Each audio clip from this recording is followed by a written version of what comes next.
When creating your employee handbook, there's a few things that you should keep in mind. One, always have it reviewed by an attorney. Even when I create practice employee manuals for practices, I always recommend running that by a state labor law attorney.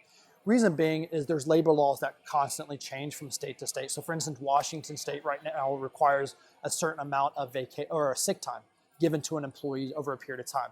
That's not the case in a lot of different states. So there are federal regulations. There's the Fair Labor Standards Act, FLSA. They have minimum wage requirements. They have what can you withhold from an employee's paycheck when they leave. And then states can have more strict regulations, but never more lenient regulations. So for instance, the minimum wage in each state is different, but it's more strict than the federal. It's never lower than the federal minimum wage. So you can always have more strict regulations. And also keeping in mind social media, gossip policies, technology policies. Some of the most common things that I see in employee manuals that are currently illegal is telling an employee what they can and cannot do on social media. That's their personal platform. You're not able to say you can never speak poorly about the practice on social media.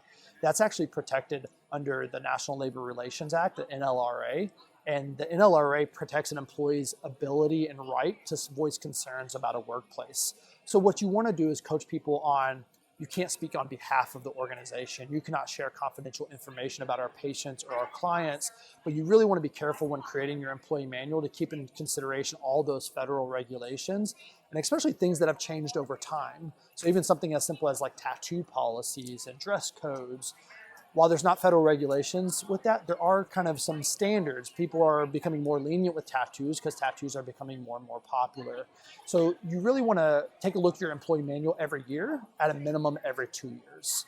So there's actually 5 or 6 policies I'm updating this year in my own employee manual that I had created last year. So you just want to keep those things in mind.